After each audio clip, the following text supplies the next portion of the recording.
Good morning. आज की class में क्रैश कोर्स लेसन 5 का महत्वपूर्ण दीर्घोत्तरीय सवाल को देखेंगे। इसका पहला सवाल है कि पायस क्या है, इसका वर्गीकरण करें। तो कोई ऐसा दो द्रव जो आपस में नहीं मिलता हो, उससे पायस निर्मित किया जाता है। जैसे जल में तेल नहीं मिलता है। अगर जल बर्तन में लिया जाए और इसी बर्तन में जल लिया गया है, इसमें अगर ऊपर से तेल डाल दिया जाए तो तेल ऊपर ही तैरने लगेगा, मिलेगा नहीं। तो कोई भी दो अमिश्रणीय द्रव मतलब न मिलने वाले द्रव से पायस तैयार किया जा सकता है। पायस जो होते हैं दो प्रकार के होते हैं। एक होते हैं कि जब जल की अधिक मात्रा में तेल की अल्प मात्रा डाली जाए तो वह है जल में तेल का पायस। दूसरा है कि तेल की अधिक मात्रा में जल की अल्प मात्रा डाली जाए तो वह है तेल में जल का पायस। मतलब पायस दो प्रकार के हैं। प्रश्न है कि पायस क्या है, इसका वर्गीकरण करें। तो द्रव में द्रव के कोलाइडी विलयन को पायस कहते हैं। मतलब द्रव में द्रव को जब घुलाते हैं, कोलाइडी विलयन तैयार करते हैं तो वह पायस कहलाता है। दूसरे शब्दों में हम कह सकते हैं कि पायस में एक द्रव का सूक्ष्म कण दूसरे द्रव में परिक्षेपित रहता है। दोनों द्रवों में एक समांतर जल रहता है जो विलायक का कार्य करता है। साथ ही साथ कोई भी दो या दो से अधिक अमिश्रणीय द्रव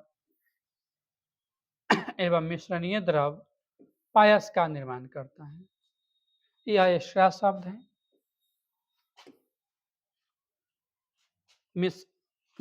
अमिश्रणीय द्रव पायस का निर्माण करता है।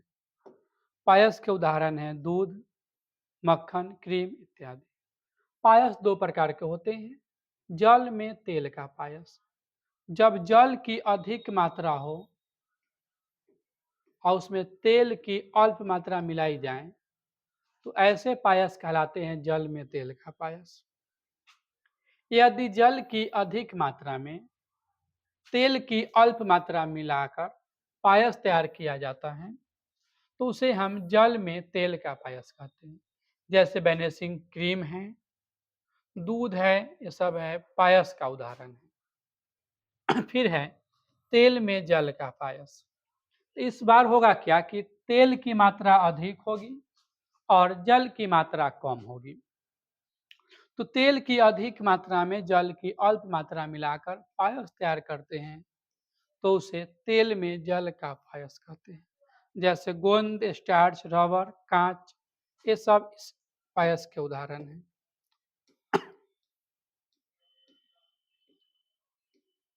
दूसरा सवाल है कि उत्प्रेरक क्या है, इसका वर्गीकरण करें।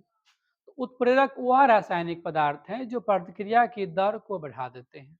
मतलब प्रतिक्रिया को होने में लगे समय को कम करते हैं एवं प्रतिक्रिया जल्दी कंप्लीट कर जाती है, जल्दी संपन्न कर जाती है, उसे हम उत्प्रेरक कहते हैं। कुछ ऐसे भी उत्प्रेरक हैं जो प्रतिक्रिया की दर को घटा भी देते हैं, प्रतिक्रिया होने में अधिक समय लगा देते हैं, तो वह भी उत्प्रेरक ही होते हैं। जैसे लोहा में जंग लगता है और लोहा को पेंट कर दिया जाए तो जंग लेट से लगेगा, तो वहाँ पर जो पेंट है ऋणात्मक उत्प्रेरक का कार्य किया। अगर उसी लोहा को मिट्टी में छोड़ दिया जाए, नमी में छोड़ दिया जाए, लोहा में जल्दी जंग लग जाएगा, तो यहाँ पर नमी जो है धनात्मक उत्प्रेरक का कार्य किया। तो प्रकृति के हिसाब से उत्प्रेरक कई प्रकार के होते हैं। धनात्मक उत्प्रेरक जो प्रतिक्रिया दर को बढ़ाते हैं, जल्द प्रतिक्रिया कराते हैं। ऋणात्मक उत्प्रेरक जो प्रतिक्रिया दर को घटाते हैं, मतलब प्रतिक्रिया होने में लगे समय को अधिक कर देते हैं। फिर है स्व उत्प्रेरक, मतलब प्रतिक्रिया में कोई उत्प्रेरक नहीं डाला जाए लेकिन जो प्रतिफल बने वही उत्प्रेरक का कार्य करे, तो वह है स्व उत्प्रेरक।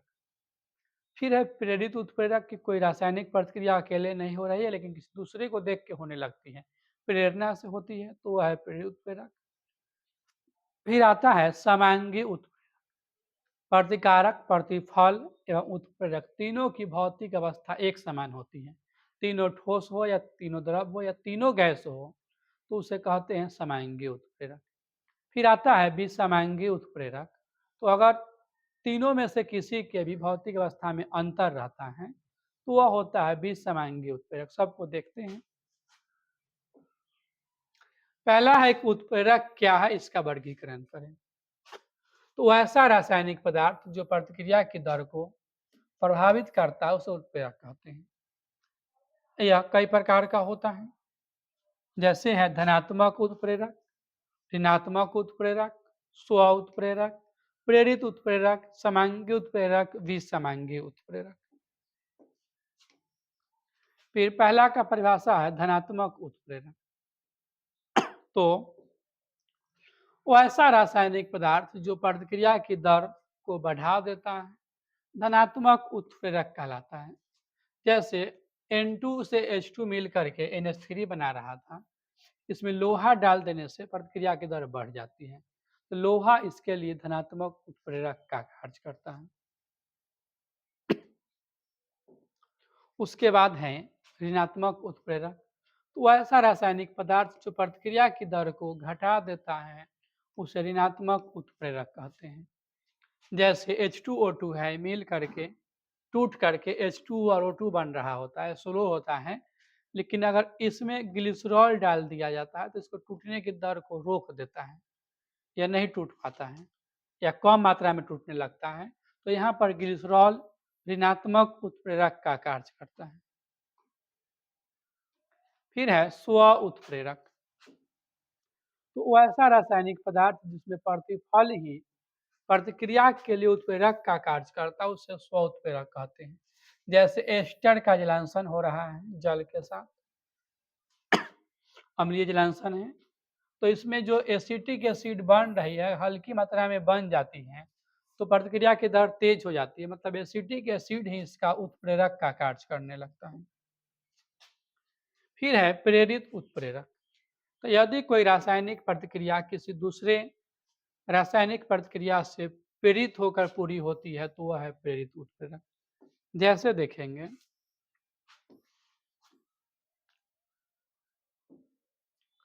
Na3ASO3 को अगर ऑक्सीजन के साथ संयोग कराया जाए तो प्रतिक्रिया नहीं होता है, नो रिएक्शन, ऑक्सीकृत नहीं होता है। लेकिन Na2SO3 कराया जाए तो ऑक्सीकृत हो जाता है। अब अगर दोनों को मिलाकर कराया जाए, Na3ASO3 plus Na2SO3 plus 2 oxygen, इसको भी लिखे हैं, इसको दोनों मिला के करा रहे हैं, तो दोनों ऑक्सीकृत हो जाता है। Na3ASO4 बनता है और यह Na2SO4 बनता है। देखिए दोनों ऑक्सीकृत हो जाता है। तो यह हुआ क्या कि पहले बार में यह नहीं हो रहा था, यह हो रहा था, तो इस बार इसको देख के यह हो गया, तो इससे इसको प्रेरणा मिला, यह है इसके लिए प्रेरित उत्प्रेरक। फिर है समांगी उत्प्रेरक। तो समांगी उत्प्रेरक में तीनों का अवस्था समान होना चाहिए। प्रतिफल प्रतिकारक उत्प्रेरक की भौतिक अवस्था समान हो, जैसे SO2 भी गैस है, O2 भी गैस है, NO भी गैस है, SO3 बना वो भी गैस है, तो यहाँ पर सब गैस है, तो ये समांगी है। विसमांगी में तीनों में से किसी में भी अंतर हो सकता है। SO2 गैस था, O2 गैस था, SO3 गैस बन रहा था, लेकिन जो उत्प्रेरक डाला गया Fe वह ठोस था, तो यह जो था आपको विसमांगी उत्प्रेरक था। इसी के साथ लेसन 5 का महत्वपूर्ण द्विध्रुवीय प्रश्न समाप्त होता है।